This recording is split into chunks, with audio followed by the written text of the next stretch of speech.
Welcome back for another deep dive. Today's topic is going to be pretty interesting, I think, especially for you. Oh, yeah. Yeah. You're a big fan of craft beers, right? Big fan.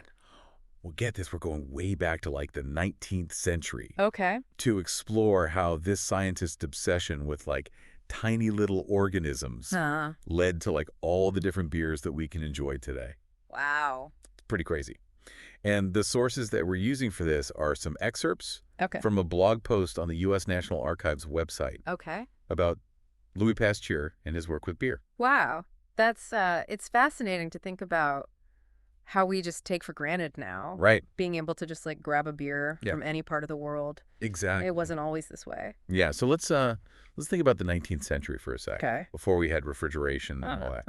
Imagine your choices for beer were basically whatever was brewed locally, Right. and you had to drink it fast. Exactly. Okay. Spoilage was a huge problem back then. Without a way to preserve it, it just wouldn't last. Yeah, so before we get into the science of it all, Okay. maybe we should do a quick like beer 101 Sure. for those of us who haven't mastered home brewing just yet. All right. So back then, the basic ingredients were really simple, and they still are today. Okay. Water and a fermentable source like wheat or rice. Mm-hmm. That's for the yeast to do its thing, Yeah. Brewers could then add other ingredients to change up the flavor, like hops, Oh. malt, or even fruit. Okay, so we got the hops, we got the malt, we got the fruit. Yeah. That's starting to sound familiar. Right.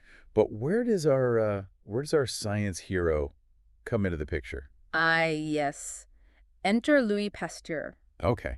a French chemist who was obsessed with the tiny world of microorganisms. Mm. He was super interested in fermentation and how those little organisms impacted food and drinks. Now, I know Pasteur from like the whole pasteurization thing, Right. making milk safe and all that. Yes. But I had no idea that he actually started with beer. I know, right? That's kind of wild. It is pretty wild. But that's the beauty of science. Yeah. It's full of these unexpected turns. Right. Pasteur was initially researching why beer spoiled so fast, Uh-huh. and his discoveries ended up being revolutionary. Wow.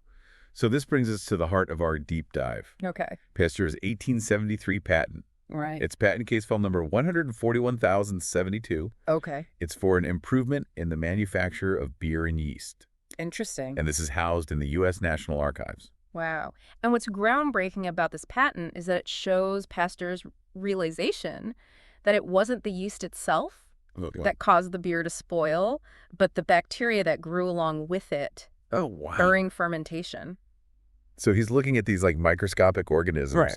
and realizes Yeah. that they're the bad guys making the beer go bad. Exactly. And this is all before powerful microscopes, right? Yeah. I mean, he was working at the very edge of what was known in Right. microbiology. So he was not just protecting his invention, and he's basically showing everyone a whole new world Yeah. of scientific understanding. Pretty amazing, right? That's really cool. Yeah. Okay, so Pasteur figures out these tiny organisms are like the key players. Uh-huh. What else does he reveal in this patent? Well, then he goes on to describe this ingenious method for controlling these microorganisms. Right. Yeah. Remember how we talked about heating the beer Oh, to a okay. specific temperature? Is that where pasteurization comes from? Yes. Like the same process that he later applied to milk? It all started with beer. Whoa. And this patent not only outlines the process, but it also talks about the necessity of using pure yeast to get consistent results. Oh, okay. I see. Yeah. Wow. Yeah. I'm looking at a quote from the patent right now Okay. where Pasteur talks about how this method will allow for beer production in all climates without the aid of ice. Yeah. Can you imagine how big of a deal that was back then? That was a total game changer. Yeah. It meant you could make and preserve beer Right. without having to rely on ice, Yeah. which wasn't always available. Exactly. This paved the way for shipping beer longer distances Wow. and the rise of these large-scale brewing operations. So we went from only having local beers to being able to ship it around the world. Yeah. That's insane. It's incredible, right? Yeah. All because Pasteur wanted to figure out why beer went bad. Huh. He wasn't even trying to create a global industry or anything. That's so funny. I know, right? Yeah. He was just driven by curiosity. And that's how like the most impactful innovations happen, Oh, right? exactly. You solve one little problem and it changes everything. It really does. So Pasteur's discovery and his patent Mm-hmm. had a ripple effect that went way beyond just beer. Yeah. Okay, before we get too far ahead of ourselves, Okay. Let's take a closer look at this patent Right. and how it helped protect his discoveries. Sounds good. And then we can explore how all this connects to those delicious craft beers that you love so much. Can't wait. Yeah, me too. You know, it's amazing to think that this one document, just this piece of paper filed away in the National Archives, Right. basically captured a huge turning point for Science ND, the beverage industry. I'm trying to picture this patent in my head. Is it just pages and pages of like super technical jargon? Well, Even I, as a fellow science enthusiast, yeah. I think even I would have trouble understanding some of it. There's definitely some scientific language in there. Yeah. But you got to remember, Pasteur was a really good communicator. Okay. He really wanted people to understand his work. That's cool. So the patent actually has a lot of detailed descriptions, diagrams, and even explanations from Pasteur himself. Wait, so we can actually read what Pasteur wrote Yes. about his process? It's pretty amazing to have right. that direct connection to such a big moment in science. I know. It's not just about the technical stuff either. Right. These documents give us a glimpse into how scientists were thinking back then. Okay, I am officially hooked. Let's dive into this patent. Okay. We know it's about like improving beer, but what makes it so important? Well, first of all, it lays out Pasteur's understanding of microorganisms and how they're involved in fermentation and spoilage. This was a huge step forward for science back then. Yeah, because back then people didn't really get the whole bacteria and yeast thing right. No, not really. It was all a big mystery. Yeah. Remember, this was before microscopes were commonly used. Right. So Pasteur was really working on the cutting edge. So he's not just protecting his invention, he's like showing everyone this whole new world of scientific knowledge. Yeah, exactly. It's kind of like he's saying, hey, everyone, there's this whole universe of tiny little creatures that we need to learn about. And they're affecting our food and drinks. Yeah. Okay, so we've got Pasteur establishing these tiny organisms are super important. What else is in the patent? He then describes his method for controlling these microorganisms. Right. Remember that heating the beer thing we talked about? Yeah. The pasteurization thing? That's right. Yeah. It all started with beer. Wow. The patent goes through the whole thing, the science behind it, and then the solution. It's like a scientific detective story. I know, right? And all this came from wanting to make a better beer. It really shows how dedicated Pasteur was. Yeah. And not only could he make these huge discoveries, but he could also explain them really clearly so that other people could understand and do the same thing. Which is the whole point of a patent, right? Encourage innovation, share knowledge, while still protecting the inventor. Exactly. It's a delicate balance. For sure. But it's super important for progress in any field. So we've got Pasteur's process all laid out in his patent. But how did this lead to the huge global beer industry we have today? Right. Did breweries just immediately start using his methods? Well, it wasn't like an overnight thing. I didn't think so. But his discoveries were really important. Yeah. His work basically allowed for those big industrial breweries to exist. Oh, okay. You know, the ones that could make tons of consistent, high-quality beer. Yeah, those are important. Yeah. And since they didn't have to worry about spoilage as much anymore, they could start shipping their beer farther away. That makes sense. Pasteur's process really broke down the geographical barriers that limited brewers for centuries. Wow. Breweries could make so much more beer knowing that it would last longer.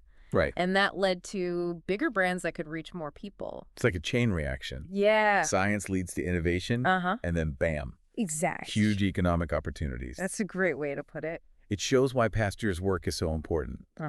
It wasn't just some random lab experiment. Right. It changed a whole industry. Yeah. And remember, this was happening at the same time that a bunch of German immigrants were coming to America. Oh, yeah. They brought their own brewing traditions with them. It's like it was all meant to be. It really is a fascinating mix of events. For sure. You've got science, culture, and economics all coming together at the same time. To create this huge beer industry that we know and love. I know. Okay, so we've got the science, we've got the history, and we've got the economics. Right. But I got to know how all of this actually affected the beer itself. Okay. Like the taste, the different styles. You know what I mean? Yeah, I get it. Think about it. Before, Pasteur brewers were kind of stuck. Yeah. Using wild yeast and bacteria.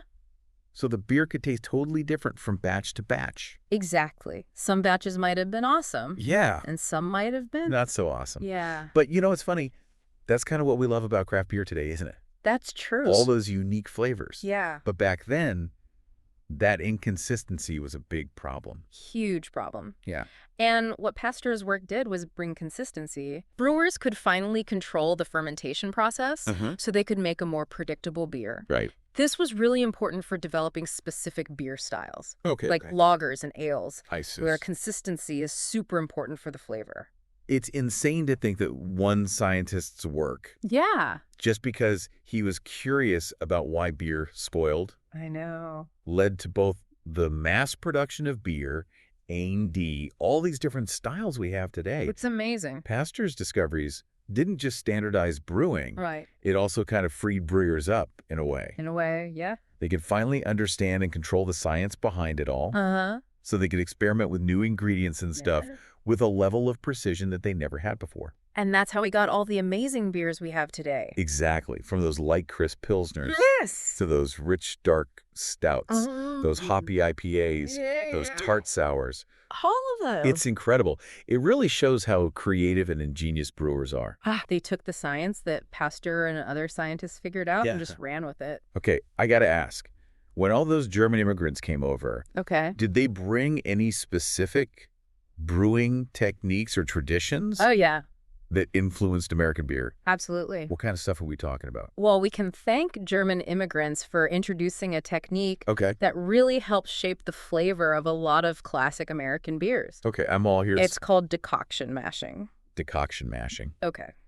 It's a bit more complex than the regular mashing process, you know? Okay. But it basically lets brewers get more sugars out of the grains. Okay, so more sugars means? More sugars for the yeast to eat. Yeah. Which means more alcohol. Okay. But it's not just about getting you drunk faster. Right. Decoction mashing also gives the beer a richer, more complex, malty flavor. So that's why some beers have that really strong malty taste. Exactly.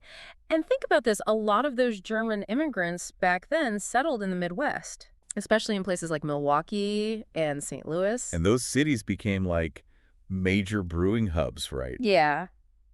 I'm starting to see how it all connects. But here's the really interesting part. Okay. One of the main reasons they chose the Midwest was because of the water.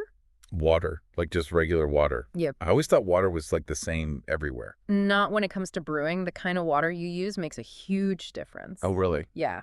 The Midwest has tons of fresh, clean water. Okay. Which is super important for brewing. Makes sense. But more importantly, the water in the Midwest, especially in places like Wisconsin, is naturally soft. Soft water. Yeah. What's so special about soft water for beer? Well, it has lower levels of minerals. Like what kind of minerals? Like calcium and magnesium. Okay. This type of water is perfect for brewing certain styles of beer. Okay. Especially lagers. Oh, yeah. Which were the main style that those German immigrants brought with them. So it's like a perfect match. Right. German immigrants with their decoction mashing and the Midwest with its soft water. It all came together. It's a perfect example of how where you are in the world and what you have access to can really shape your culture. Totally. The Germans brought their brewing techniques. Yep. And the Midwest had the perfect environment for those techniques to really thrive. It's kind of like the terroir of wine, but for beer. Ooh, I like that. Just like how the soil and climate can affect the grapes for wine, the water chemistry can change the taste and feel of a beer. So next time I'm having a nice cold lager, I'll be sure to raise a glass Yes.